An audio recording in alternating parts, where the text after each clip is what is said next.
Jason Priestley, welcome to Toronto Mic'd. Thanks, Toronto Mike. Oh, actually, Nice Jason, to be here. you can call me Toronto. I think that's the Oh, man. ultimate sign of respect. So first name Toronto, last name Mike. Yeah, that works for me. How do you feel about that? It's fantastic. Speaking of Toronto, here's where I want to begin because Okay. the last two Jason Priestley things that I've consumed revolved around my Toronto Maple Leafs. Right. So I just watched, and I'm going to be very honest with everybody. I just watched the series Börje, Journey of a Legend, which you're in, and we're going to talk about that off the top. But I just watched it. Like I got a screener link and I could watch it like top secret. I loved it. Oh, thanks. Don't act so surprised, Jason. It's very good. Okay. Very good. You play Gerry McNamara. That'll lend itself some questions. But I watched it. I loved it. But the thing I consumed prior to that, that was a Jason Priestley thing, was the Harold Ballard documentary I watched on CBC Gem. So that's like almost back-to-back Leaf things. It's true. And I don't know how that happened. It wasn't like I had a big master plan that at this point in my career I was gonna start focusing projects on the Toronto Maple Leafs, but it's just the way it worked out. Now, you're from Vancouver, so I'm guessing, because I know you're a hockey fan, I got questions about that too from listeners, but didn't you grow up a Canucks fan, right? Yeah, of course. I grew up being a Canucks fan. And I love my Vancouver Canucks, but I also, I spent a lot of time in Toronto. So I've become a Toronto Maple Leafs fan. I mean, I live in New York and I was a New York Rangers fan, and I live in Nashville. So I'm a Preds fan. I got problems basically. No loyalty from you. Well, yes, because at the end of the day, the Vancouver Canucks are my, that's where I was born, right? So they're my ultimate home team, but I've sort of discovered some other home teams that I could have in my life. How long have you lived in Nashville? I've been here about 2.5 years. Okay. Is it as cool as it looks? It just looks like a cool place to live. It is as cool as it looks. It's really awesome living here. We love it. My kids are super happy, which is the most important thing. Do you call it Smashville? Only when we're down at Bridgestone Arena. All right. So a couple of questions came in, and then I'm going to dig in here. I will tell people, because I was telling people I saw, because we're very interested in Toronto about this series about Börje Salming. Like, of course, there's great interest here. And then people are like, Mike, how did you see it? Like, how do I see it? And I've been telling people, so I'm going to just say this off the top, which is it's streaming on Viaplay.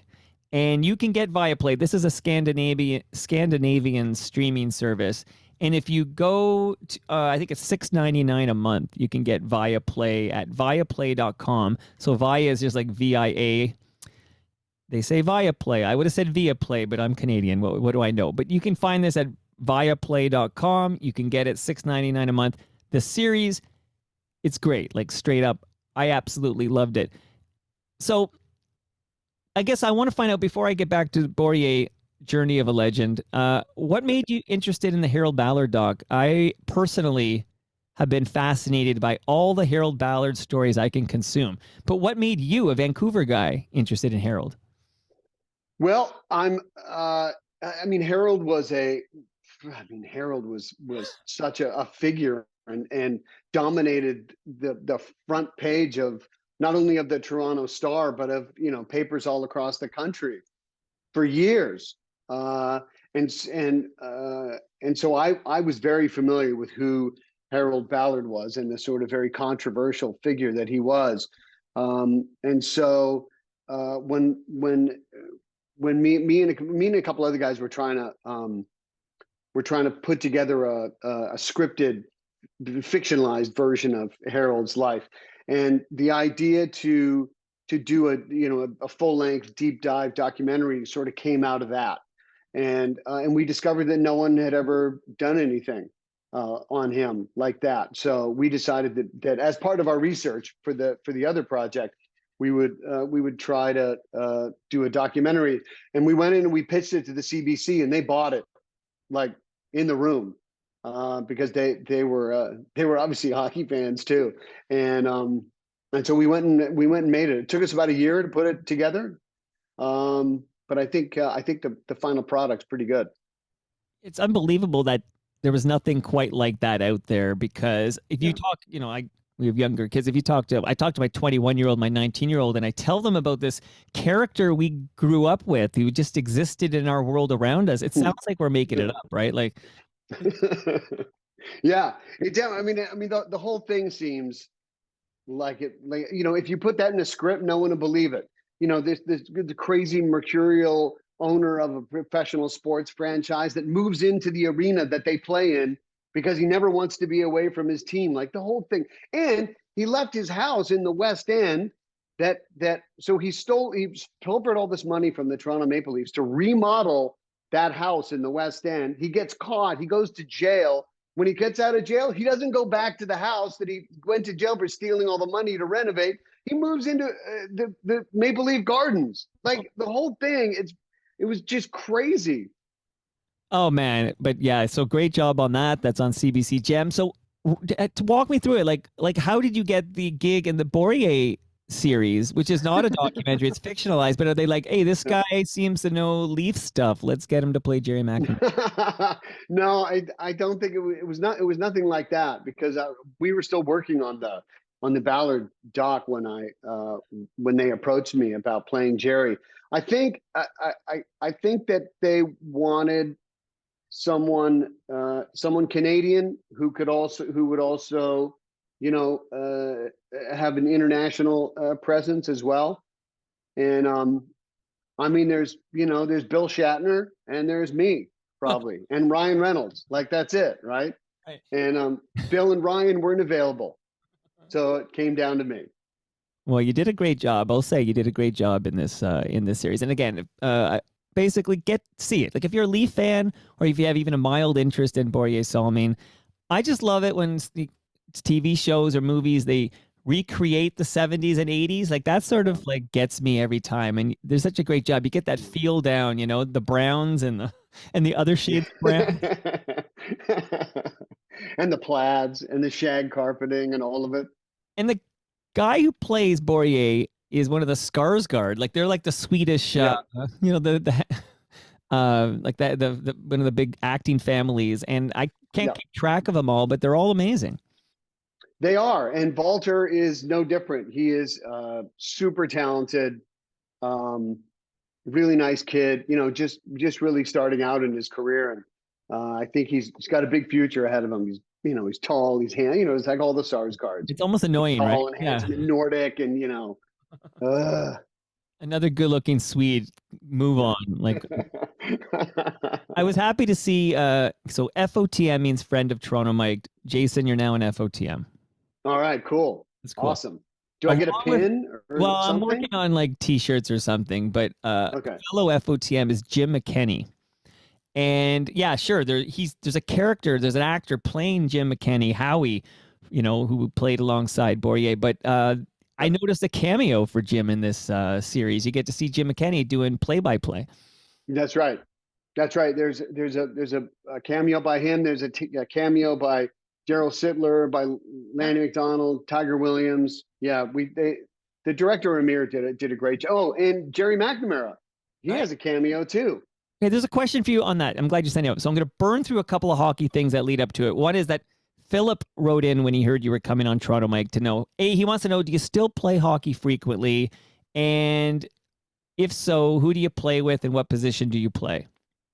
I don't play hockey very frequently at all these days, which I'm sad about. But I'm on the road all the time and I'm working all the time, and it's just too hard. But I played left wing and center when I played. Okay. Matthew wrote in and said, do you follow the Maple Leafs? And this is a real question that came in for you, Jason Priestley. Will William Nylander re-sign with the Maple Leafs? Oh boy, that's the $1 million question, isn't it? Well, I think it's like $13 million question. Yeah, copy that. Yeah, I do. But I do follow the Leafs. I was actually last week in Stockholm. I was there and the Toronto Maple Leaf. I got to go to the Toronto Maple Leafs Detroit Red Wings game, which was super cool. Yeah. Do I think Nylander is going to re-sign? I think. Look, I think he probably wants to because he plays with a bunch of great players on that team that make him that give him the opportunities to be as good as he is. But Toronto's going to have to back up the Brinks truck. Yeah, I say pay the man. Let's do it. You know, of course, 100%. pay the man. What was that like in Stockholm? I was following it from here in Toronto, but just even the hockey game seemed almost scripted in how well William Nylander played in front of the home crowd. And I love, following, a lot of, hockey writers have been on the program and I follow them on Twitter and just seeing Börje's wife there and the family and the, tie-in with your excellent series. What was it like being there? Yeah, it was cool. I thought that I thought the NHL did a great job playing the games over there, and the presence that they had in Stockholm was it was really palpable. Like they were all over the city, which was it was the NHL series, and then it was the Börje mini series, and those were the big ticket items last week in Stockholm. It was really kind of cool to see. You can't buy that kind of publicity. You know that, right? No, that's right. Well, you could. I think Bettman would probably sell it to you, but you probably don't have that budget. He was. Hey, everything's for sale.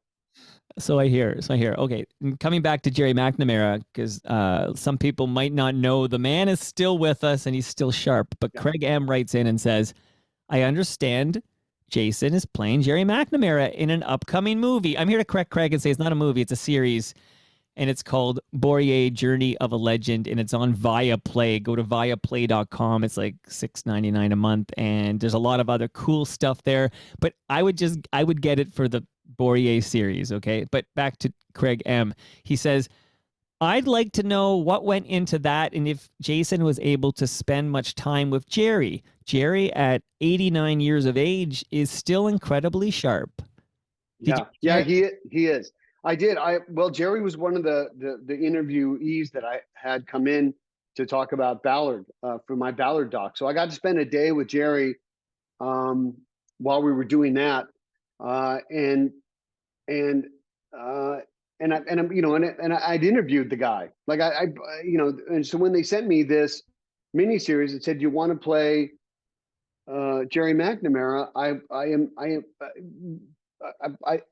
I figured who's better to do it than me, because I've already done a bunch of my research on the guy. Well, you were, imagine you didn't get the gig. Well, I mean, the biggest thing was, that I don't look anything like Gerry McNamara. So, contacts and hair, and I was in the makeup chair for an hour and a half, 2 hours every morning. It was quite a journey to get me there. Yeah, but they already had an actor to play Jim McKenney, so they said, "Oh, you might as well take." That's right.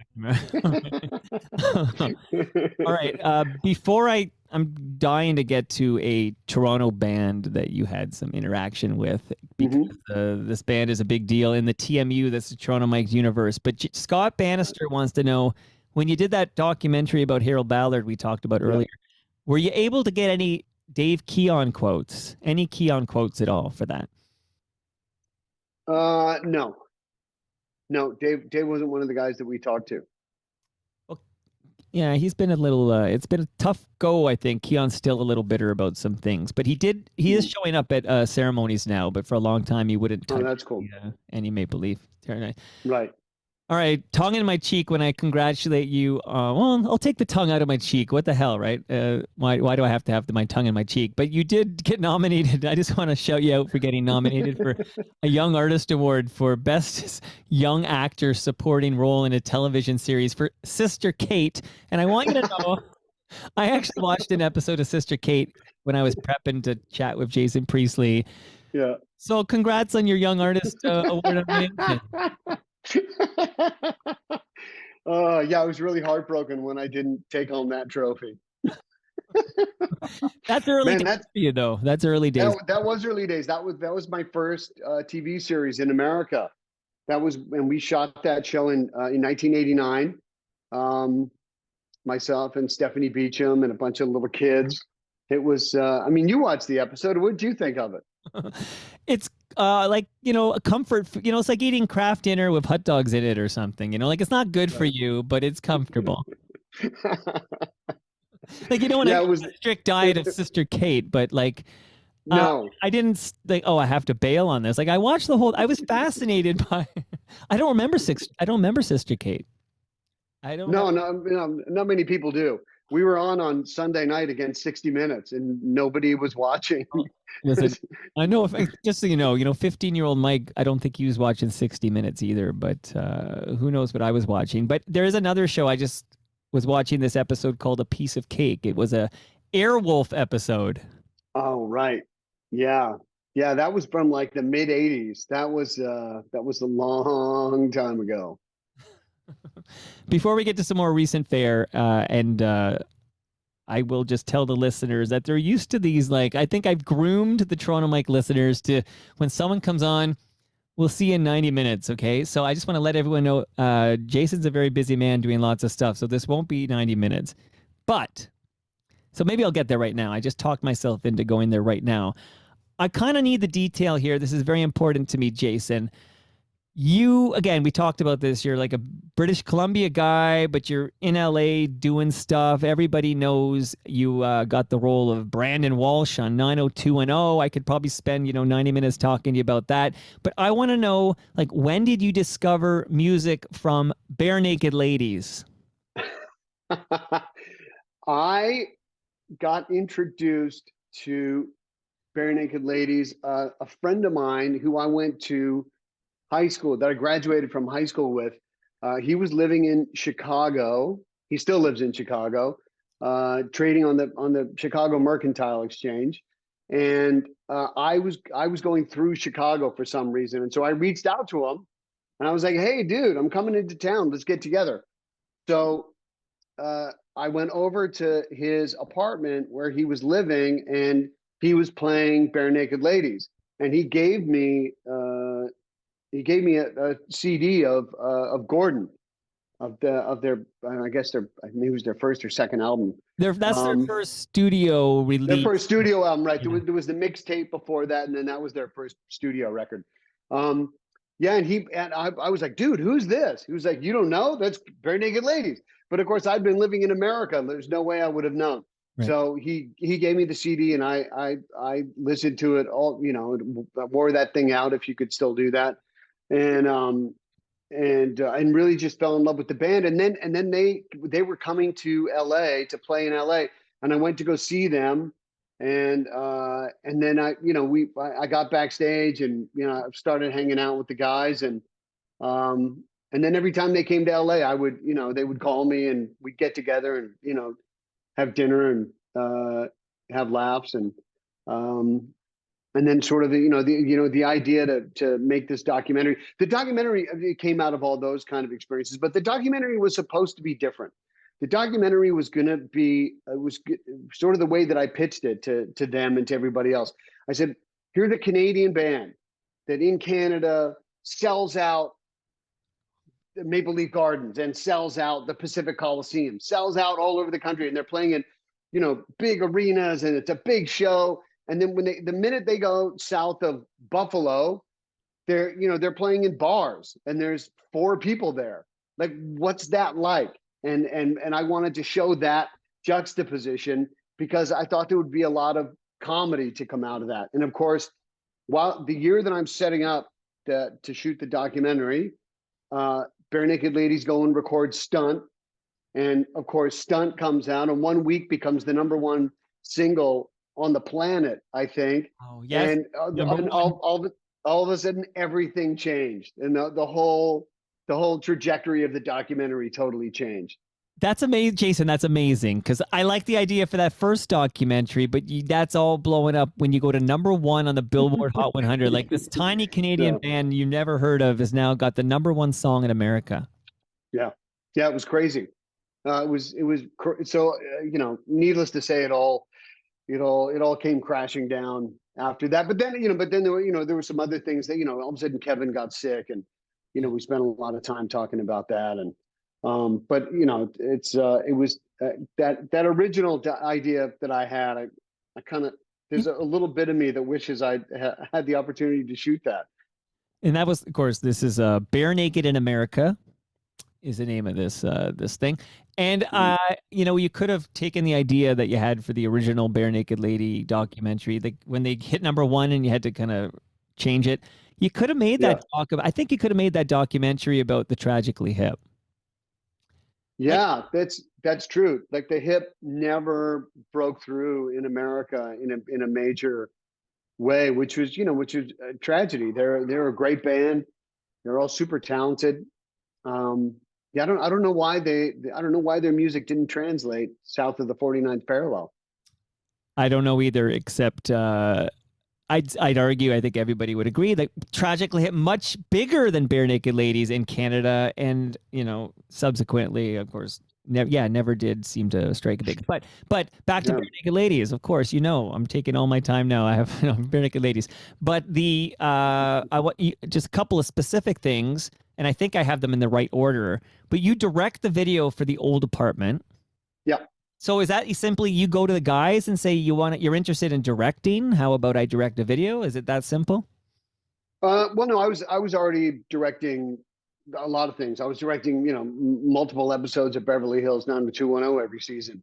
But one of those nights that I was in LA with the band, we were all having dinner. They were complaining about the amount of money they're having to spend on these videos, and the videos don't turn out very well, and they don't get any traction, and they can't get any airplay in America. So I said to them, I said, I'll tell you what, guys, I'll come to Toronto. I'll direct your next video. You'll get a lot of bang for your buck. But I said, I'll also walk it into MTV and VH1 in New York and do my best to get you guys some airplay in America. And they said, deal, done. Wow. So I went to Toronto and I shot The Old Apartment video. And when it was done, I walked it into MTV and VH1 and said, here's this music video I just shot of this band, this Canadian band that you guys are going to want to know about. And they bought. And that was, so The Old Apartment was the first of their videos to get airplay in America, which was, thrilling for them and thrilling for me. Like it was good. I love, and there's a reference, of course, in The Old Apartment to the Danforth. So I love that hyper Toronto reference. And I love the fact they go #1 with 1 week. And at the end, it's Birchmount Stadium, home of the Robbie. Like this is said at the very end of that song, which is the most hyper local Toronto reference. Shout out to Scarborough that you can imagine. And there it is sneaking into a #1 song. But okay, I just saw the time. So Jason, I'm going to cook with gas here. How was it like when I saw Barenaked Ladies playing Sorry, I got to get this right. When I saw Barenaked Ladies playing Peach Pit After Dark. Right. I know that's all you, but what, you go to somebody and say, I have an idea? Like, how did that come to fruition? Yeah, well, I was like I said, I was directing so many episodes of the show then. I was also a producer on the show. And so and there was Larry Mullen, who was one of our executives on the show. He's from Toronto. So Larry, and so I was talking to Larry. I said, hey, because we were trying to book musical acts to come in and play at that Peach Pit After Dark. And so I said to Larry, Larry, I could get us Barenaked Ladies. And he went, what do you mean? And I said, I'm friends with the guys, and I think it would probably be good for them, and I think they'd probably jump at the opportunity because they're trying to get exposure in America. And Larry said, great, I'll write it. And so he wrote it, and I, sent it to the guys, and we were able to figure it out. You're the best friend a band ever had. Okay, quick hits now. You don't get more than 60 seconds on each one. The first one's only going to take you 6 seconds, though. What is your favorite Barenaked? This is for Tom Hicks, who I think is in Buffalo, actually. So he learned about Barenaked Ladies from CFNY, I'm sure. But Tom Hicks wants to know your favorite Barenaked Ladies song. Alcohol.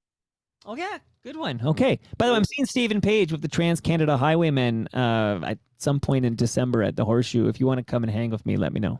Oh, that's great. Okay, I saw him at the Commodore Ballroom in Vancouver last year. They're great. Yeah, no, well, it's the best of four worlds. Okay, Yeah. quick hits. How did you get the Roy Orbison video for "I Drove All Night"? They just offered that to me. They just asked me if I would go out to the desert and spend a couple days with Jennifer Connelly, and of course I said yes. They were just going through their copy of Teen Beat, and they said, "He'll do." Exactly. That guy. Get that guy. Nicholas wants to know what episode of 90210 did you find the most challenging?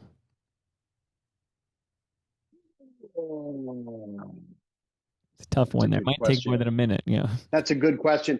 There was an episode. I know what it is. Luke Perry's last episode. I directed it Oh. when he left the show in season 6. I think it was the 10th episode of season 6. So I directed that episode, and that was hard for me because I knew that my good friend was leaving the show. And then the episode itself had a lot of challenges too. There was, it was rain. I had rain towers and people were getting shot, and it was not a very un-90210 kind of episode. My condolences. I'm sorry for your loss. We lost Luke Perry far too soon. Yeah. Sorry about that. Yeah, it was tough. Brian K., any thoughts on the movie Clueless, based on Beverly Hills, but the character Christian Stovitz, he says, is modeled on Jason Priestley, but he put a question mark at the end. Do you have any thoughts on this? I don't know about. I mean, it was was Clueless based on 90210? I'm not sure. I mean, that's probably about that. speculative. If I'm putting on my lawyer hat, those are speculations. Yeah, right. It should, I think the biggest similarity they have is they both take place in high school. You could say Mean Girls was a 90210 spinoff too, then, right? And that character is just another handsome guy. I mean, yeah, there's 3 of us at least, me, you, and that guy. So, all right, I get here. Toronto Jeff, when Jason was making Tombstone, was he aware that there was another very similar movie being made at the same time? 100%. Yeah, we on Tombstone knew about Wyatt Earp, and the Wyatt Earp people knew that we were making Tombstone, so the Wyatt Earp costume department rented every bit of Western vintage wardrobe in Arizona, and I think in Los Angeles too. So our costume designer and his team had to make everything that we wore in the movie, which was an unbelievably daunting task, but they did it, and they did incredibly well. Wow. Hamilton Mike, shout out to Hamilton. Hamilton Mike says, whoa, please ask him about Call Me Fritz, one of the greatest and most underrated dark comedies I've ever seen. And I love how his character is so damn against type for him. He plays that sleazy character with so much relish. It's so damn entertaining to watch and rewatch. It's true. Call Me Fitz was a masterpiece. There's 48 episodes of that show, and each one is its own little gem. That show was super fun. I loved playing Richard Fitzpatrick because there were no guardrails, right? And there were no rules with him, which was super fun for me to get to play. Amazing. I'm going to close this chat in a couple of minutes with a different show that you played a character on for 5 years. But Moose Grumpy just wants to know, will you ever return to an ownership role in auto racing? I don't think so. We did okay on Rubicon Racing, and we were moderately successful, but it's an incredibly difficult job being a team owner, and it was I just found that the amount of work that was necessary for the paltry returns that we got. It's sort of I'd rather redeploy my time and my energy other places. Fair enough. I mentioned the Danforth earlier because you directed the video for Old Apartment by Barenaked Ladies. Francisco wrote in to say, Jason's filmed a ton at the Linsmore Tavern. What's his favorite place to eat on the Danforth? Do you have a favorite place on the Danforth to eat? Oh, no, not any one place that pops into my head. No. Mass, no, we just talked about Luke Perry. Mass says, does he have any relationship with Luke's son? And what does he think about his professional wrestling career? I do. I mean, I was the first person to hold Jack after Luke and Minnie brought him home from the hospital. I